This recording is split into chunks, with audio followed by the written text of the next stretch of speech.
Since the turn of the century, man and machine have met the challenge of the sky, flying progressively faster, higher, and farther. Circling the Earth and spanning its oceans.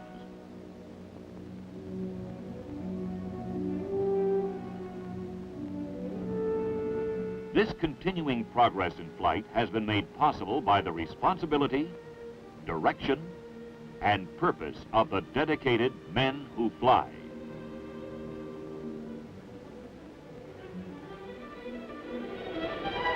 And to the efforts of the countless others who had to remain on the ground, but with their hearts in the sky.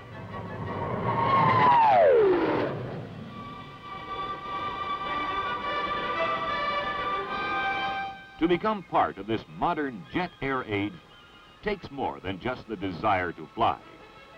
It takes education, training, and experience. It takes individual courage and the confidence that comes with being a member of a highly skilled, professional air team. A team prepared to control the skies, capable and ready to meet any adversary, on any terms, and win.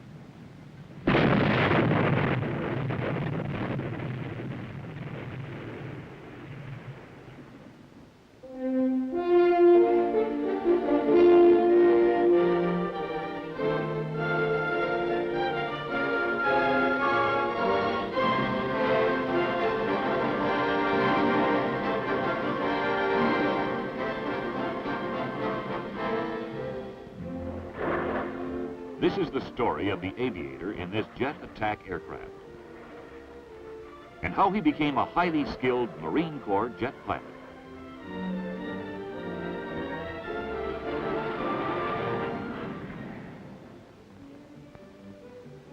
Meet William T. Smith, Second Lieutenant, United States Marine Corps Reserve. He's just completed his initial Marine flight training and is a qualified jet pilot. He is reporting aboard the Marine Corps Air Station at Cherry Point, North Carolina, to become the newest member of a modern Marine jet air complex. From the beginning, Marine officers set the example for others to follow. This is one of the reasons why he chose the Marines, to share in this proud tradition. Lieutenant Smith chose marine aviation because he wanted to fly with the best, perhaps in one of these giant transports, the largest aircraft in the Marine Corps, an aerial refueling station and troop carrier.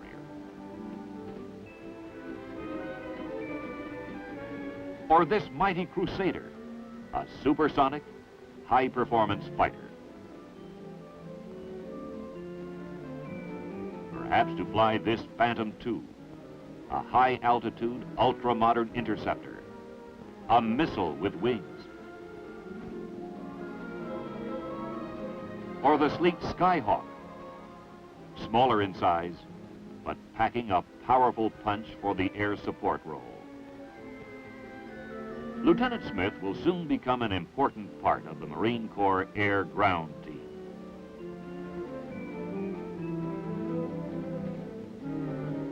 The first step in becoming a part of this flying team is to report in, turn in his pay and health records.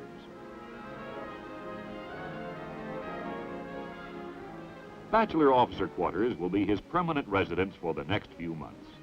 Neat, comfortable, almost like home. In the officer's dining room, old friendships are renewed, and new friendships are quickly established. Naturally, the conversation immediately turns to flying, careers, and future plans. Newly assigned aviators are greeted by the squadron CO, a combat-seasoned veteran aviator who will follow every phase of their training and progress. The orientation begins with an explanation of the squadron mission. To hold that fine edge of combat readiness will require alertness and complete dedication to the job. Fellow pilots are on hand to welcome and to meet the new arrivals who are invited to attend their first regularly scheduled pilot's briefing.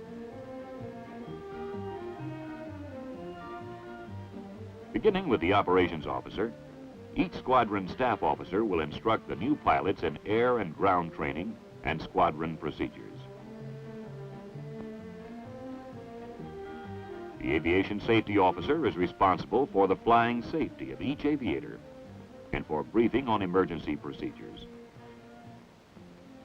The intelligence officer brings the squadron staff and all pilots up to date on the current world situation.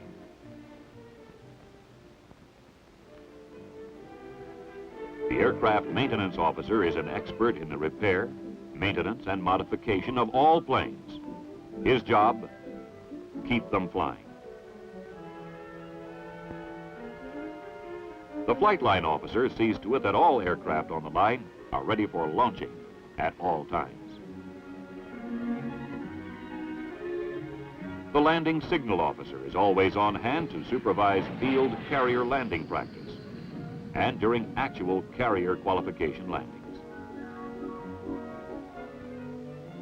Before his first hop in a Marine Skyhawk, the new aviator must become familiar with every phase of local air control systems. A radar system upon which he will depend to guide him through many future flight missions.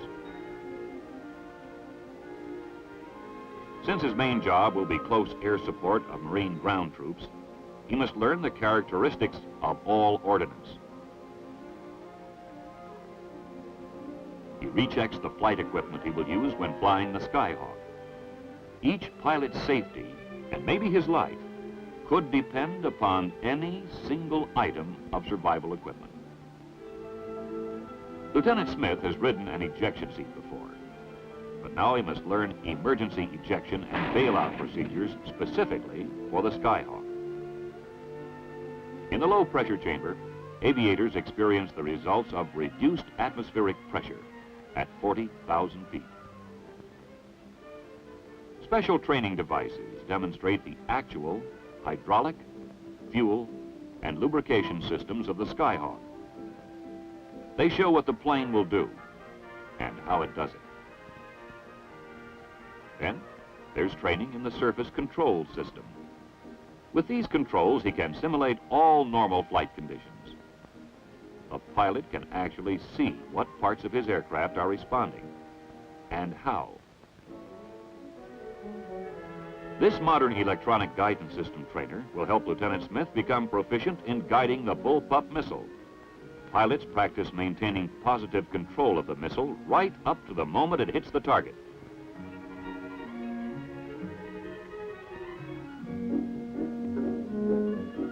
Upon completion of his ground training, written examinations are given.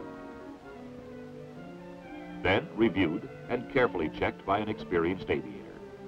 Errors, however slight, are immediately pointed out and thoroughly explained. Lieutenant Smith is now ready to take over the controls of a Skyhawk in flight. He is also ready to discuss the advantages of a regular commission in the Marine Corps. The folks back home will be anxious and happy to hear about his progress, and especially his decision to consider a regular commission. This will be good news to someone else, a special person who is not part of the family. Not yet.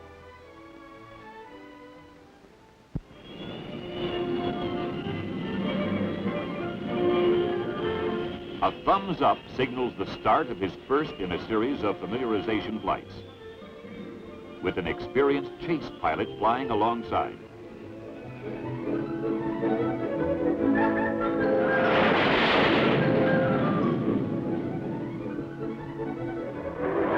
This is an exciting moment for Lieutenant Smith, now in command of a fast, sleek Marine Skyhawk.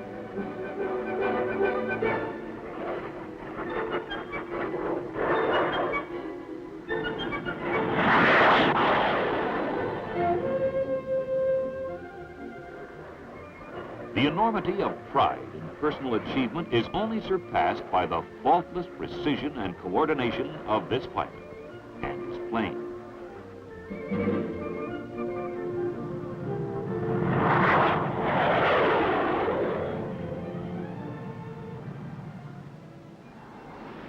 The first of many night hops in the Skyhawk is given at dusk to provide the gradual transition to complete darkness. Lieutenant Smith's confidence in his instruments and navigational aids reflect the results of training and practice.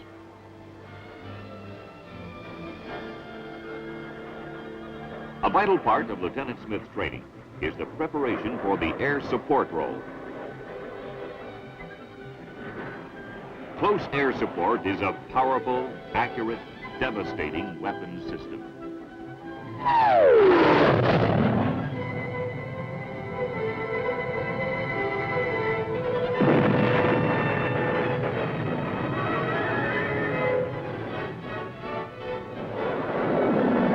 Pilots can deliver tons of bombs at low altitude and with pinpoint accuracy.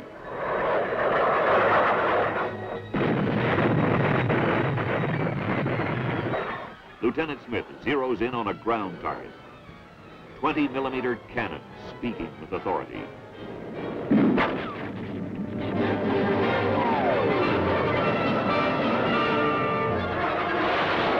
Lethal ballistic rockets, delivered right on the front porch of the troops on the ground.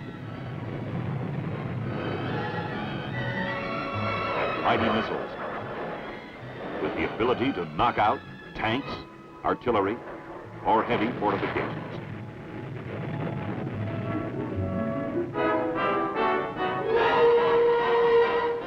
Actual training like this demonstrates the effectiveness of close air support and coordination, both on the ground and in the air, with complete confidence that when needed, they can make each shot count.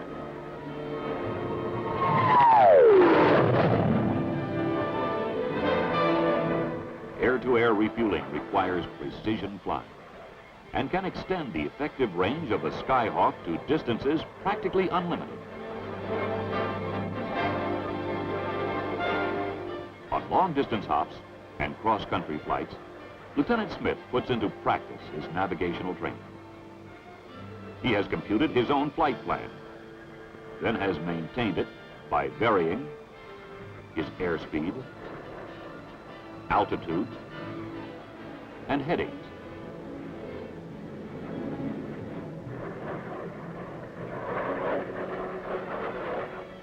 The city below, a familiar sight, will be his first stopover.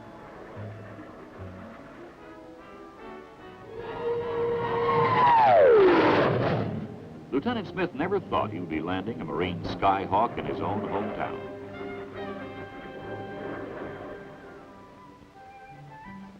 It is always exciting to return home, to be in familiar surroundings. A welcome break offering an opportunity for an evening out and a chance to discuss future plans. Lieutenant Smith puts wheels down for his first simulated aircraft carrier landing in his high-performance Skyhawk, using the mirror landing system. The orange meatball must remain in the center of the mirror, or the landing signal officer will signal a wave-off.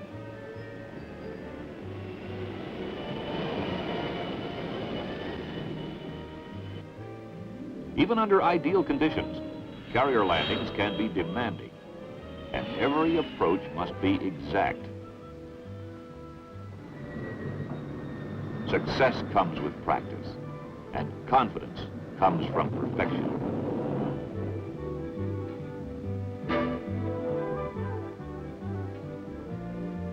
Afterwards, on the deck, a critique is held. The LSO and the pilot will review every approach in detail, when and why each correction was necessary. Lieutenant Smith is learning that perfection takes work.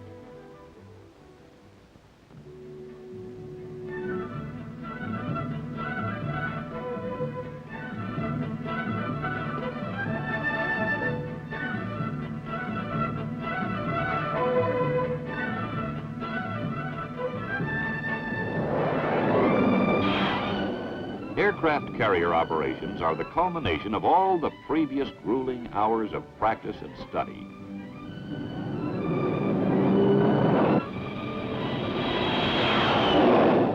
The demanding training has paid off. Lieutenant Smith makes the approach for his first actual carrier landing. With a firm hand and steady nerves, he lands like a professional.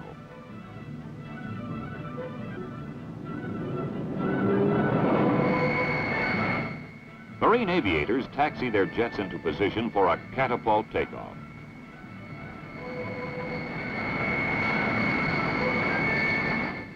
They are ready and wait for the command that will send them screaming skyward.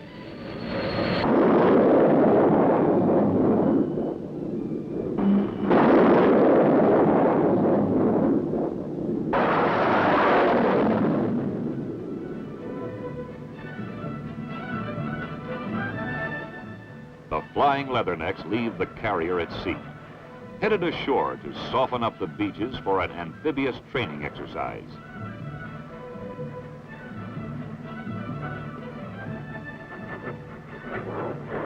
Marines in the air. Supporting Marines on the ground is an unbeatable team, geared for modern warfare.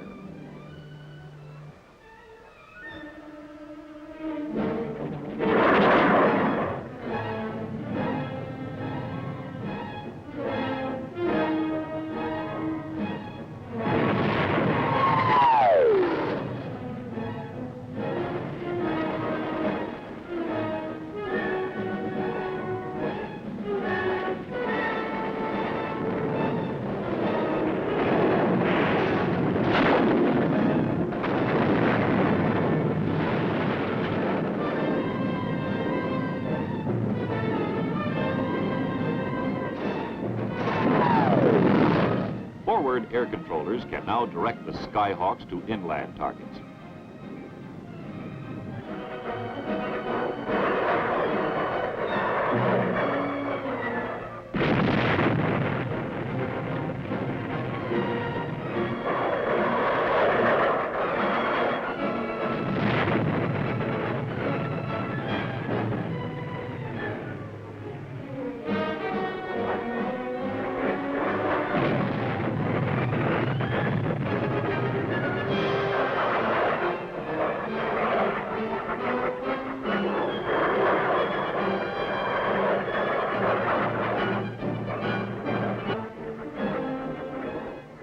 Another successful air support mission completed by professional aviators, doing the job they were trained for.